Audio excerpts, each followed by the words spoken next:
Amém? A paz seja convosco.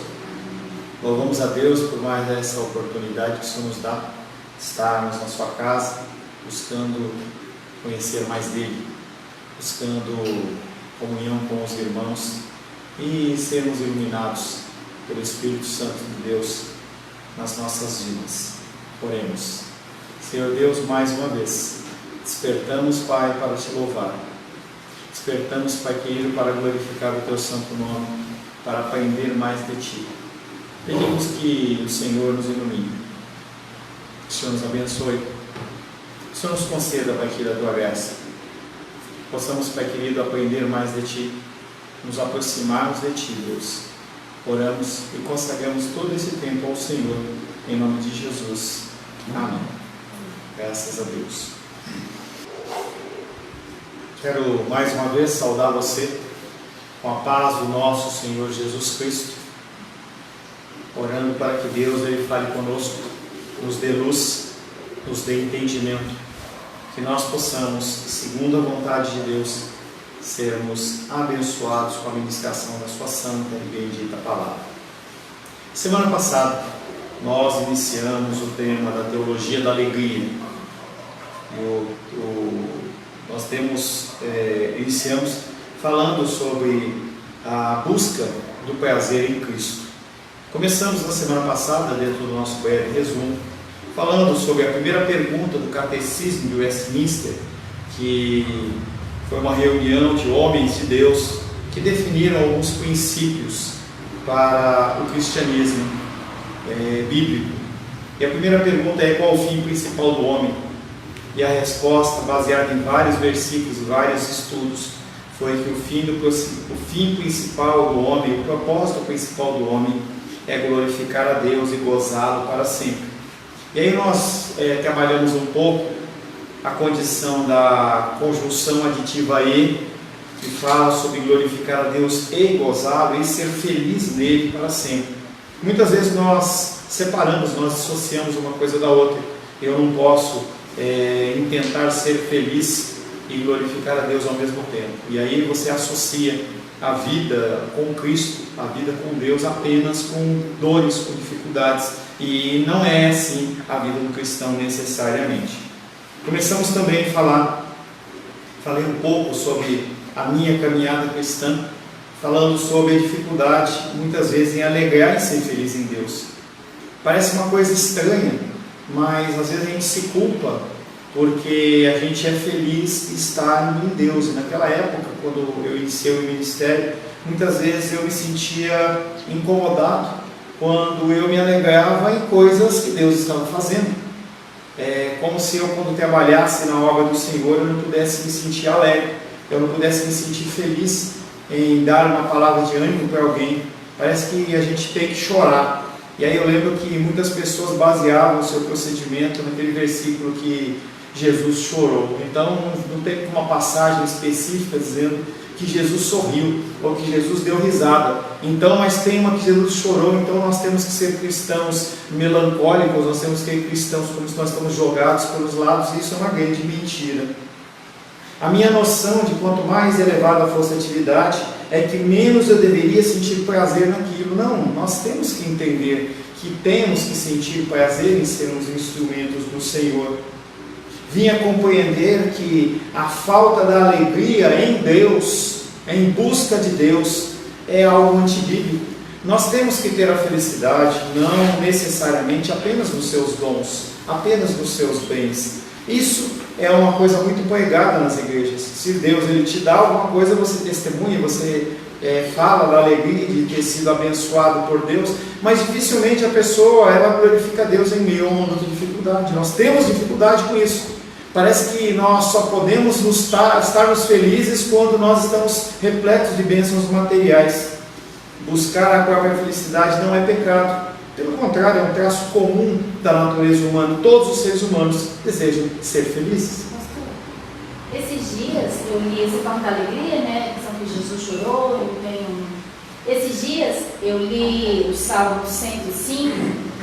Assim, aí só pegando um versículo falando assim que Deus, né, se tratando sobre Deus, e conduziu com alegria o seu povo, e com jubiloso canto os seus escolhidos.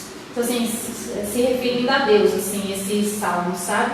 Que Deus conduzindo, o cuidado de Deus com o seu povo. Então, assim, esse versículo, e conduziu com alegria o seu povo, e com jubiloso canto os seus escolhidos. Mas nós estamos falando sobre a alegria nossa em relação a Deus, não de Deus em relação a nós. Tá? Então, o que eu estou falando da dificuldade não é da ação de Deus conosco. A ação de Deus conosco é imutável. O problema é a nossa ação em relação a Deus. A noção que é errado desejar a nossa felicidade não está na fé cristã.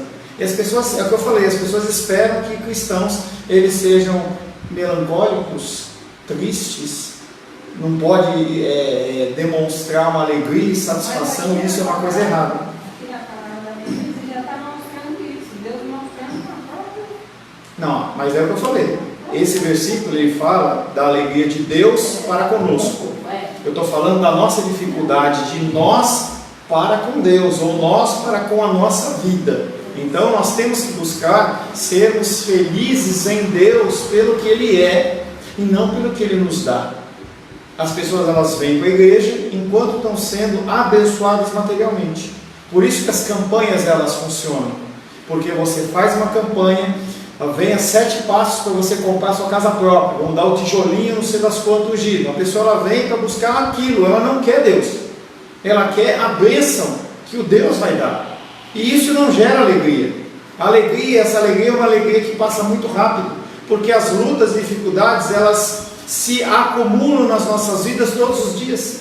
E se nós formos olhar apenas para as coisas que Deus pode nos conceder, nós seremos infelizes. Nós somos criaturas que corremos atrás de álcool, sexo, ambições, desprezando a alegria principal que Deus nos oferece, que é a sua presença. A paz que Ele pode dar aos nossos corações. A alegria de você ser satisfeito com pouco.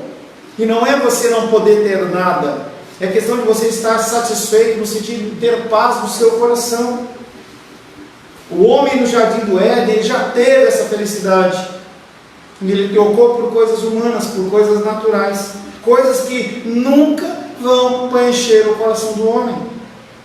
As pessoas podem ir no shopping 1 vez por semana, 10 vezes por semana. Pode ter um cartão de crédito sem limite, gastar e comer nos melhores restaurantes.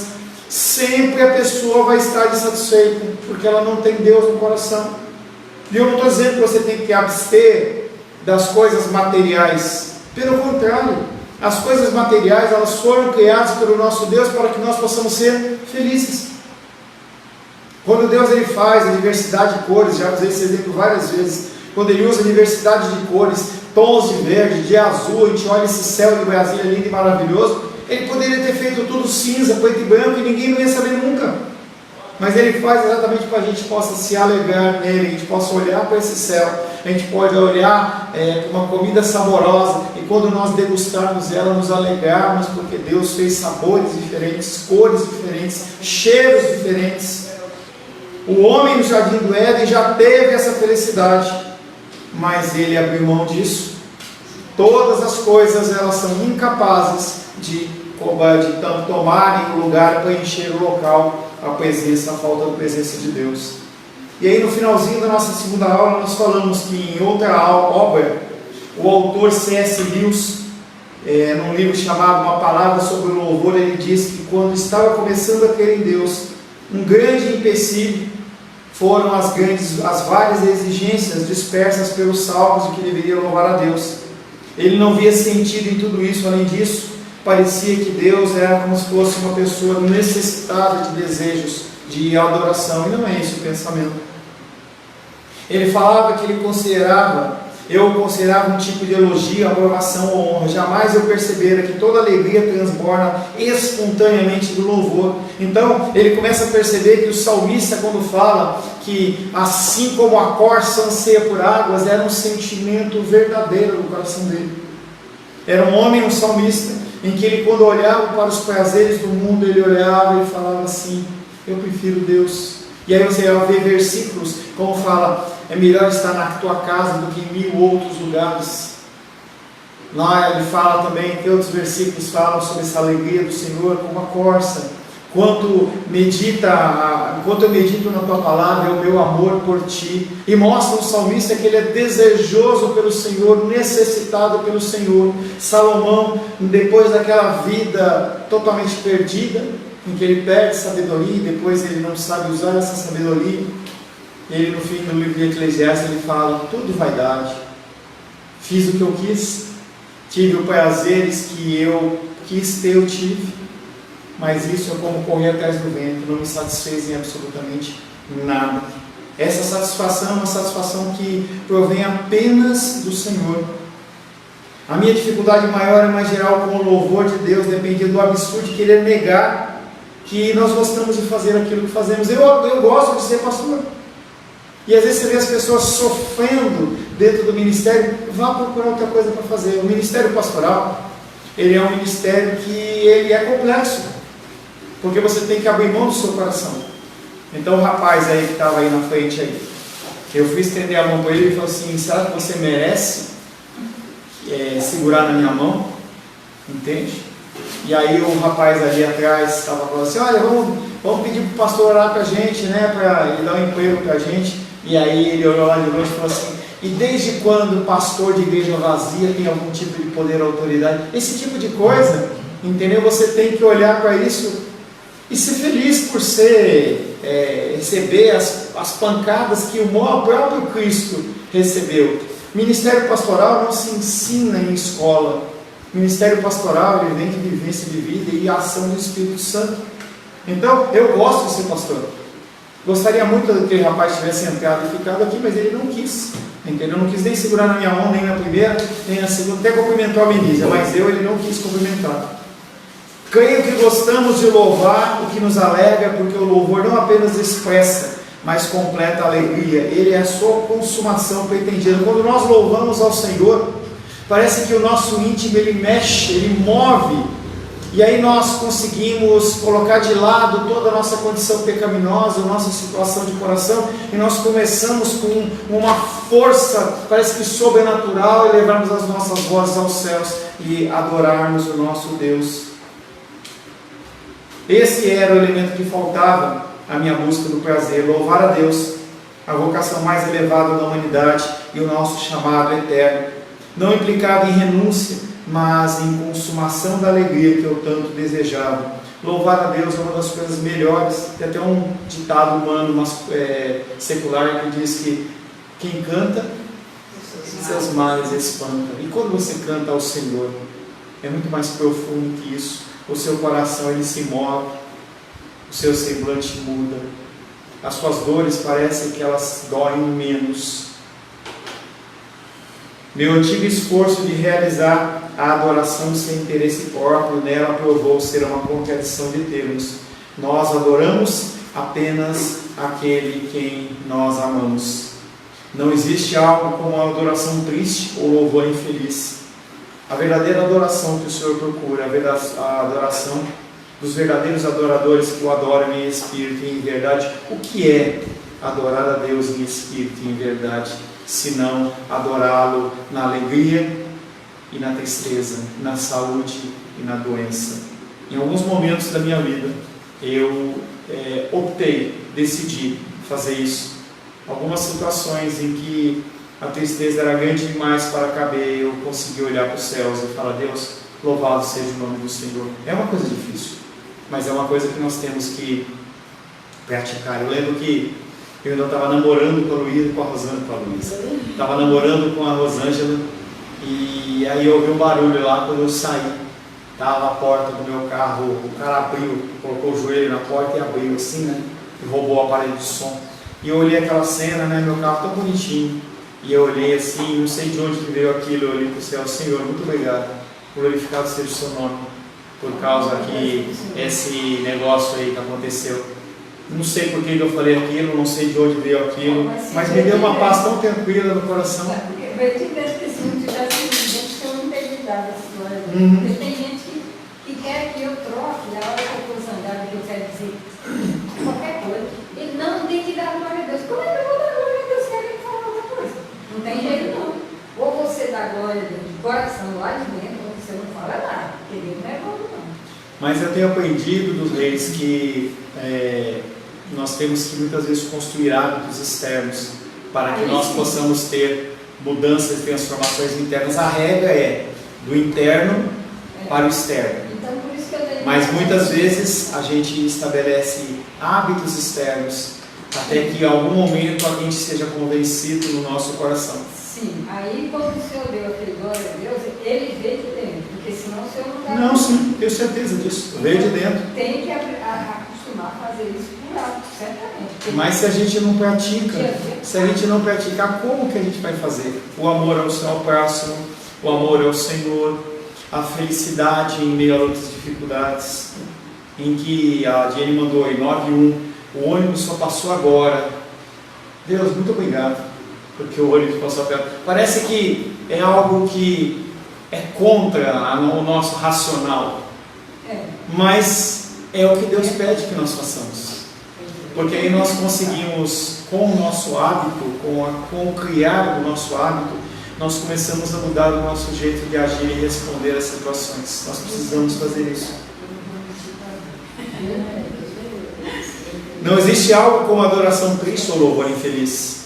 Temos um nome para os que tentam louvar quando não tem prazer no objeto, como a dos reis falou, nós os chamamos de hipócritas. A pessoa que faz uma coisa contrariada, ou entendeu porque não acredita, ela é um hipócrita. Mas Deus perdoa os hipócritas também, graças a Deus por isso. Aleluia! Esse fato que o louvor significa prazer completo e que a finalidade primordial do ser humano é beber intensamente desse prazer, talvez tenha sido a descoberta mais libertadora que eu fiz. Nós temos que aprender a beber desta fonte de Deus, que é a fonte do prazer, a fonte da alegria, a fonte de um Deus que nos renova, nos refrigera e está sempre conosco. Se voltarmos aos Salmos, encontraremos a linguagem do prazer em todo lugar. A busca do prazer, ela não é uma opção, mas é uma ordem do Senhor. Salmos 37:4.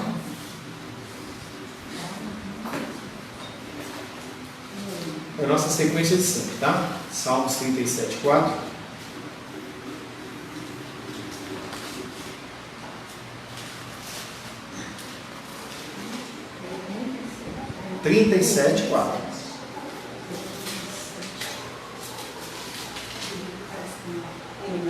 Sim. Agrada-te do Senhor, e Ele satisfará o desejo do teu coração. Tá? Os desejos. Os? No meu está os aqui. Tá? Na sua está o? Os. Tá os? Agrada-te do Senhor. Ele está dando uma ordem, entendendo que o salmista, apesar de ser humano, ele está sendo inspirado por Deus, e aí está tendo uma ordem. Agrada-te do Senhor. Seja feliz nas coisas que Deus faz. E aí vem, e Ele satisfará os desejos do seu coração, entendendo que uma pessoa que se agrada do Senhor, ela não vai pedir uma coisa fora dos princípios e normas de Deus, tá? Senão esse versículo seria uma mentira. Eu vou me agradar de Deus, e aí eu peço para matar o fulano, para fazer isso, fazer aquilo, entendeu? Não, é sempre quando nós lermos nos evangelhos, peça qualquer coisa a Deus em meu nome, e Ele vou concederar. Ele está falando de pessoas que são maduras, pessoas que vão pedir segundo as Escrituras. Não adianta você ficar fazendo campanha para Deus matar o cara, para quebrar a empresa do outro, para tirar a esposa do cara, não adianta. São sempre princípios bíblicos. Então Ele fala, agrade do Senhor. A palavra que ela fala que enganoso é o coração. Sim, tá? Agrada-te do Senhor, Ele satisfará os desejos do coração. O salmista desejou e intentou fazer exatamente isso. Luísa, Salmos 42, 1 e 2.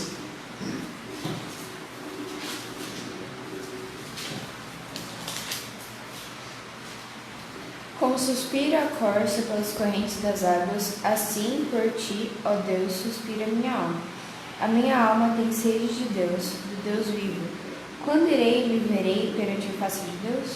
É interessante que é exatamente quando eu sinalizei esse estudo, e aí a Melisa falou do coração árido, é exatamente a visão do salmista. Como suspira, eu nunca vi uma corça suspirar, mas ela deve, com sede, ela deve fazer. Uma coisa até fazer, não só isso também falar, né? A minha alma é como suspira a corça pelas correntes das águas, assim por ti, ó Deus, suspira a minha alma. A minha alma tem sede de Deus, sede do Deus vivo. Eu não estou com sede de água, eu não estou com sede de comida, com sede de bens, eu não estou com sede, eu estou com sede de Deus. Eu preciso ter um relacionamento com o Senhor. Salmo 63:1, Denise.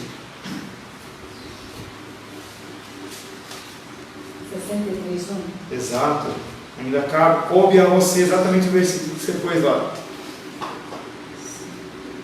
Ó Deus, tu és o meu Deus forte, eu te busco ansiosamente, a minha alma tem sede de ti, meu corpo te almeja como terra árida, exausta sem água. Então na minha versão está um pouquinho trocada, mas a minha alma tem sede de ti, meu corpo te almeja como uma terra árida, exausta sem água. É essa vontade, essa necessidade, esse desejo de você estar se relacionando com Deus. É como a figura de dois namorados que estão longe um do outro e fica aquela necessidade, aquele desejo de estar junto. É o salmista falando em relação à falta de Deus. É algo que nós vemos lá no Evangelho, quando Jesus Cristo está com os pecados da humanidade sobre os seus ombros.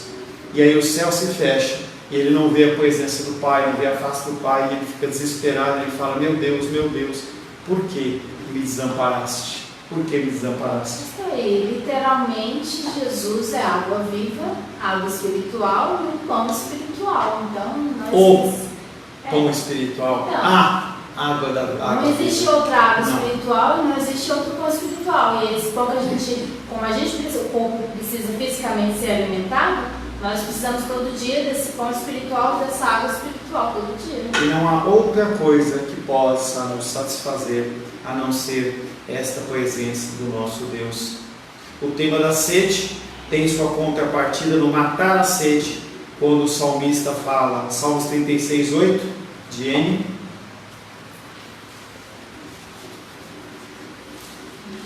Salmos 36:8. Deixa aberto em Salmos aí, fecha não. Fartam-se da abundância da tua casa e na torrente das tuas delícias lhes dás de beber. Então esse tema de sede, ele está por todo os Salmos. Descobrir que a bondade de Deus, que é a própria base da adoração, não é algo que você saúda com um gesto de reverência desinteressado. Nós devemos nos regozijar nela. Então, não tem como você adorar a Deus sem uma busca e um desejo de ver a face do Senhor. Salmos 34:8.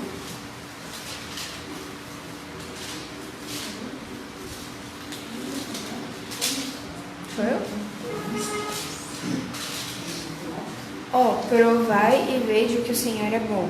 Bem-aventurado o homem que nele se refugia. Provai e veja que o Senhor é bom. Experimenta. Você já andou por tantos caminhos, já fez tantas coisas, já passou, já teve tantas experiências, nenhuma delas se satisfez. Nada resolveu. Então o salmista fala, provai e veja que o Senhor é bom. Quantas vezes eu falo para as pessoas, você já tomou tantas decisões, já andou por tantos caminhos, resolveu? Não. Experimenta esse. Experimenta se render ao Senhor, experimenta mostrar, entender que você não é nada sem Ele. Salmos 119, 103.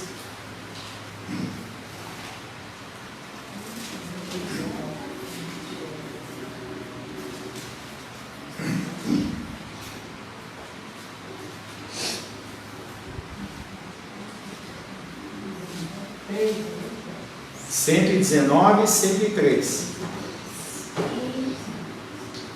Denise, vamos. Quão doces são as tuas palavras ao meu paladar, mais que o mel à minha boca. A palavra de Deus, para nós, ela tem que ser mais doce do que o mel. Eu lembro de uma passagem em que Jonatas e Saul estavam numa guerra, e Saul deu um decreto que ninguém colocaria nada de alimento na boca enquanto não acabassem todos os midianitas, filisteus, sei lá quem que era. E aí esse Jonatas não ouviu essa maldição que ele lançou. E ele passou no local e ele viu um pouco de mel, ele espetou a lança dele lá no favo de mel e trouxe a boca, disse que os olhos dele brilharam. A palavra de Deus tem que ter esse mesmo efeito na nossa vida. Nós temos que ter o prazer de ler as Escrituras como um mel que chega à nossa boca. Pastor, se o senhor puder repetir isso aí, eu não entendi. Qual das Eu coisas? repetir todo esse conteúdo por último. O que? Do Jonatas? É. O senhor disse que teve uma palavra que era para ninguém tocar. Não, Saul ele falou assim, eles estavam numa guerra. Eu não lembro se era midianita, filisteu, alguma coisa. E aí Saul falou assim: maldito aquele que tocar em algum alimento enquanto os seus nossos inimigos não forem derrotados. E aí o povo estava morrendo de fome, andando atrás, guerreando. E Jonatas, o seu filho, não ouviu essa declaração. E ele, cavalgando no meio do povo, ele viu um favo de mel e ele espetou a lança dele e comeu aquele mel.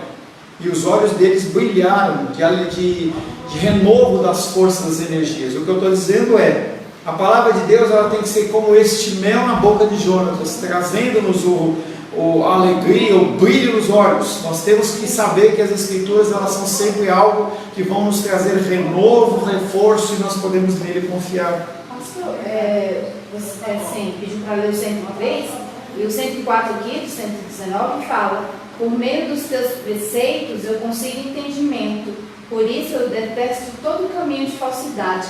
O Salmo 119, ele é grande, né? Mas mostra todo o amor que ele tem pela palavra de Deus. O tema do Salmo 119 é a palavra de Deus.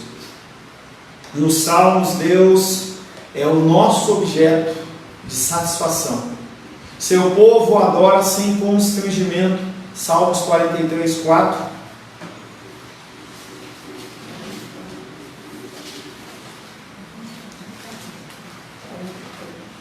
Então, irei ao altar de Deus que é a minha grande alegria, ao som da harpa eu te louvarei, ó Deus, Deus meu.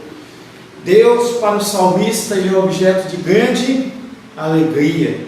Ele é a fonte do prazer, completo e infindável. Salmos 16, 11.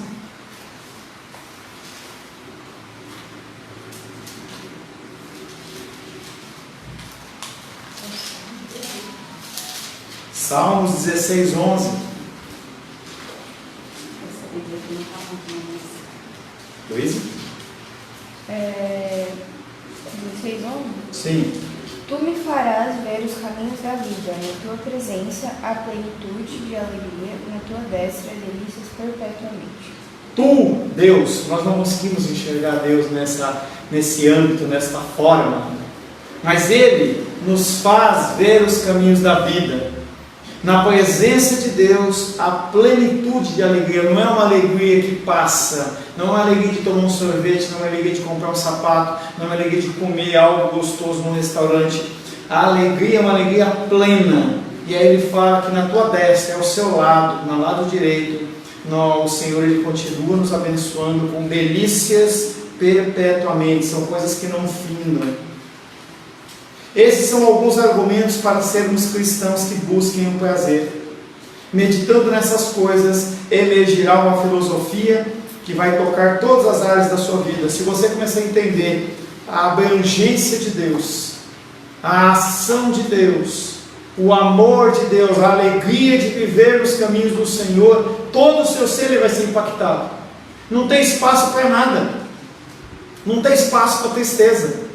No meio da doença, e aí eu já comentei com vocês no livro que eu não li, eu só vejo a capa, só vi a capa, em que ele fala assim: meu Deus, obrigado pelo meu câncer, pastor John Piper, obrigado pelo meu câncer. Ele recebe aquela notícia de câncer, consta um câncer agressivo, ele vai para o hospital, passa por quimioterapia, radioterapia. Só quem já passou por isso sabe qual que é o desgaste que é. Mas ele viu ali uma oportunidade dele demonstrar e falar do amor de Deus para tantas pessoas. E aí aquele homem, obrigado pelo meu câncer. Eu acho que é isso mesmo. Tem que digitar no Google, eu acho que é esse o nome. Recebe a doença para obter a cura, né? Não, ele recebe a doença como um instrumento para abençoar as vidas que estão ao lado dele. Entendeu? Ele pode falar do amor, trazer esperança, trazer conforto. Porque como que uma pessoa ela vai entrar num centro de oncologia, de tratamento avançado, se ela não estiver doente? E essas pessoas que recebem esse tipo de chamado, recebem, claro, uma porção de graça grande. E aí a gente vê na história, não da Bíblia, mas na história cristã ao longo dos tempos, pessoas que abrem mão das suas vidas para alcançar povos. Então tem um casal, que eu esqueci o nome, dois rapazes, um casal, e aí eles falam assim: nós temos que alcançar o povo tal, mas esse povo aí é muito fechado, esse país, só entra lá se for escravo. Dois homens ricos vendem todas as suas posses, despedem-se dos seus familiares e se vendem como escravos para pregar o Evangelho, porque a alegria deles estava em servir ao Senhor. Não é algo comum, não é algo natural para nós, mas nós temos que, dentro da medida que o Senhor nos proporciona, sermos felizes naquilo.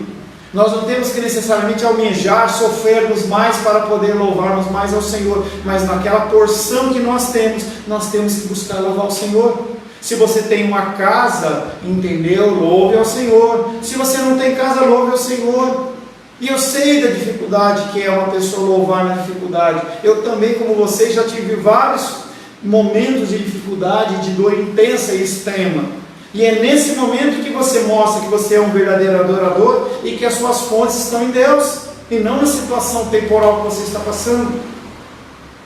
Tenho a convicção de que a busca da felicidade em Deus, ela é bíblica, que preenche os anseios mais profundos do nosso coração, e de que honra o Deus e Pai do nosso Senhor Jesus Cristo. Você glorificar a Deus em qualquer situação é louvor ao Senhor. E o olhar sempre a cruz, né? Porque foi Ele que Sim, sempre para a cruz. Então, se a nossa dor, o nosso sofrimento nunca será comparado com Cristo. Nunca. E quando nós lemos Apocalipse, ele fala que há um cálice das orações dos santos nas mãos de Deus. São as pessoas que estão gemendo. E nós fomos colocados num país chamado Brasil, que apesar da gasolina estar a R$ 7,75, R$ 8, há gasolina, há carro. Se nós estamos preocupados com o preço da gasolina, é porque nós temos coisa, dinheiro para despender. Tem gente que não tem. Não tem o carro, não tem nada. A pessoa não enxerga. Não estava falando para algumas pessoas na semana passada. Eu visitei um pastor amigo meu, amigo nosso, né, o pastor Marcelo. A esposa dele, nós levamos as doações, e aí a esposa dele sofre de esclerose múltipla. E aí ela foi fazer um exame e descobriu que por conta da doença ela está ficando cega de um olho, e 40 anos. E eu olhei para ele e falei assim: eu prefiro ficar com a minha cruz do que com a sua. Quantas dificuldades nós temos em um mundo, e nós mensuramos só os nossos próprios umbigos. Pastor, tem um salmo que eu não sei mandar agora onde está, mas fala, aqui o versículo fala assim: contaste os meus passos quando eu sofri perseguições. Então assim, não estamos sozinhos quando passamos lutas. Então Deus está do seu lado, igual fala o Provérbios 17:17. Em todo tempo, um amigo, e na angústia se faz um irmão. Então Jesus é o Deus conosco. Você não está sozinho na sua luta. Não. Deus está do seu lado. Então, contaste os meus passos enquanto eu sofri perseguições. Então Deus está com você nas suas lutas. Você não está sozinho. É a força do hábito. Se com lutas pequenas você não reconhece Deus, quando vê uma luta grande? Então nós somos treinados a todo tempo a reconhecer Deus em meio a todas as situações. Colocar Deus em todas as situações. Porque quando você olha para Deus, consegue ver Deus em meio a uma dificuldade, o seu coração ele se acalma. Eu tenho visto isso quando há visitas, eu não esqueci não. Visitas, e você vai orar para uma pessoa, vai ter um atendimento. A pessoa ela se alegra, entendeu? Você parece que você traz para ela um refrigério, algo que ela não tem. Jesus Cristo, quando ele entrava nos locais, ele falava assim: a paz seja convosco. Ele está falando, é a minha paz que eu estou dando. Ele instrui os apóstolos falando assim: quando você entrar no lugar, fale a paz seja convosco. Se não houver paz naquele lugar, ou seja, se as pessoas não aceitarem aquilo que você está falando, a paz volta para você. Mas essa paz é uma paz que vem de uma comunhão, de uma vivência com o Senhor, da alegria e do prazer com o Senhor. Eu senti exatamente isso. Nas minhas piores dores, quando chegava alguém, parecia que trazia alegria, aquela dor, parecia que aparecia. Tenha convicção, desculpa. Faz bem. Sim. Tenha convicção de que a busca da felicidade em Deus, ela é bíblica. Esse estudo que nós estamos fazendo existe para recomendar essas coisas a todos os que quiserem escutar. Muitas objeções se levantam na mente das pessoas quando nós ouvimos sobre a busca da felicidade. Parece que é uma coisa carnal, mas não é. É o cerne das Escrituras. O próprio Cristo, quando ele está passando a escárnio, a luta, a dificuldade, ele fala: alegra-me fazer a vontade do meu Pai. E quando ele fala aquilo, ele estava falando do pacote inteiro. Se nós temos dificuldade, quando nos falta o recurso para pagar uma conta daqui a um mês, daqui a uma semana, e de Jesus Cristo, que nasceu sabendo o que iria passar. E as Escrituras não dizem se ele era consciente como criança, mas em algum momento ele teve aquela consciência, ou do nascimento, ou talvez na vida adulta, não dá para saber. Talvez no início do seu ministério, mas ele passou no mínimo 3 anos sabendo para onde ele ia, o que iria acontecer com ele.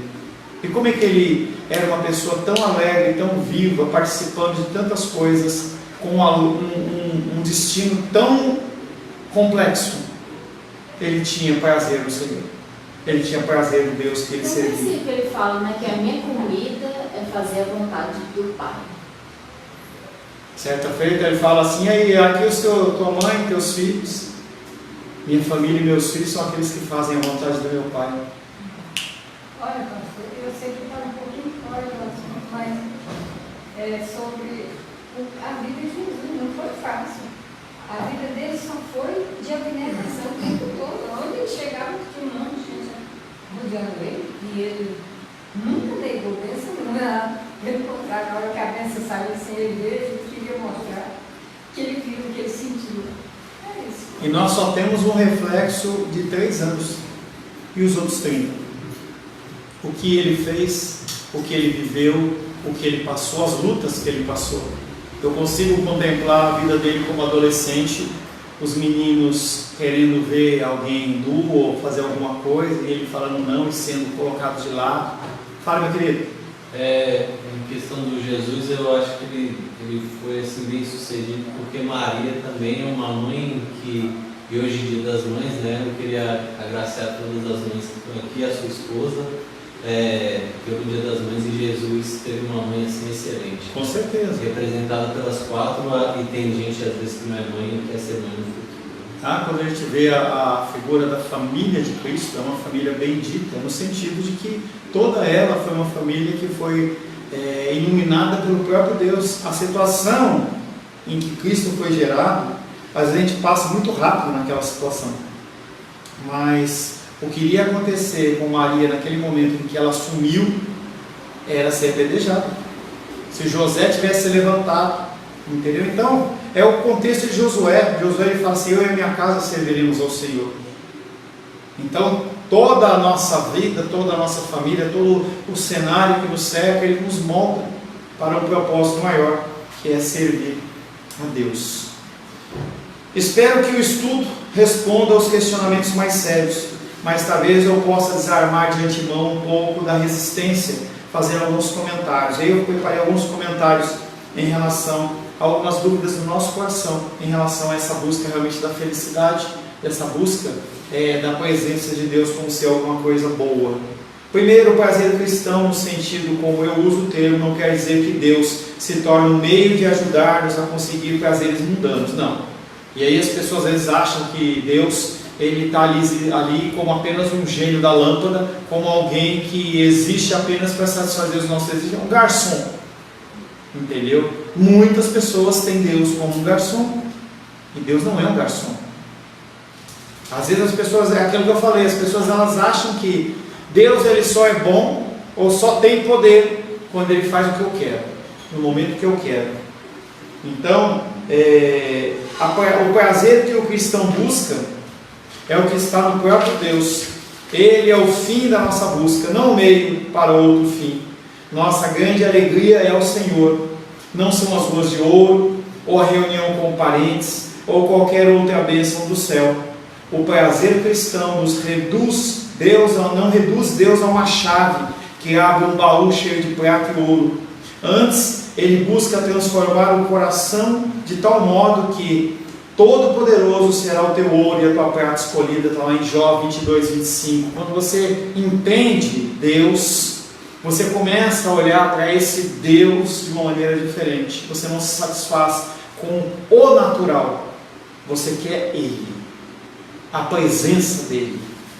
Uma pequena gota da presença de Deus, ela te satisfaz muito mais do que centenas de sapatos ou um apartamento novo, ou o que quer que seja. Segundo, o prazer cristão não faz do nosso prazer um Deus.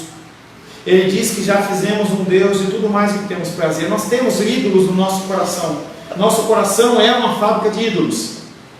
Nós temos ídolos no nosso automóvel, no nosso apartamento, na nossa família, no nosso físico. Tem pessoas que olham e Deus não é mais um ídolo para nós. Ele é o nosso Deus. O objetivo do prazer cristão é ter o maior prazer unicamente em Deus, evitando assim o pecado da cobiça, que é a idolatria. A idolatria mesmo de Deus. Nós temos que olhar para Deus como alguém acima de todas as coisas. Um Deus pleno, maravilhoso, bendito. Não objeto de algo que pode ser simbolizado por uma placa de uma igreja, ou por você ir para uma igreja ou para outra igreja, mas é algo que é muito mais profundo do que isso. Terceiro, o prazer cristão não nos coloca acima de Deus quando buscamos com interesse pessoal. Muitas pessoas acham que o centro do universo são eles, ou a existência de Deus, ela gira em torno da salvação do homem. Não, é o contrário. É como se Deus ele fosse um ser melancólico, necessitado de adoração, e que se você não for na igreja, ele chora. Quantas músicas tem aí que são antropocêntricas, ou seja, tem um homem no centro.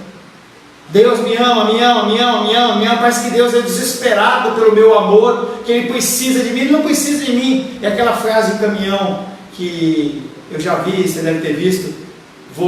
Deus sem você continua sendo Deus. Você sem Deus é nada. O centro do universo não está em você. O centro do universo está em Deus. Ele é o centro de todas as coisas. Quarto, o prazer cristão não é uma teoria geral de justificação moral. Em outras palavras, uma ação correta. Uma ação só é correta porque gera prazer. Eu só tenho um Deus forte se eu tiver rico. Eu só estou bem com Deus se eu tiver saúde. Eu só sou amado de Deus se eu tiver um carro zero na garagem. Isso é uma mentira. As pessoas elas entendem isso e elas vivem nesse preceito e eles estão enganados. Nós temos que entender que o cristianismo não são bens, não são posses, e não há nenhum problema de você ter bens ou ter posses. Não há nenhum problema em você viajar para a Europa ou você ter recursos para você comer sempre no restaurante. Mas tanto um como o outro podem ser benditos de Deus na proporção que Deus os concede graça para que eles vivam aquele momento e aquela forma. E a gente tem que parar de medir as pessoas segundo as suas posses e segundo os que eles têm. Porque Deus ele é tanto Pai de um como de outro. Não é porque Jesus Cristo disse que é mais fácil passar um camelo no fundo de uma agulha do que um rico no reino dos céus, que não vão haver rico no reino dos céus.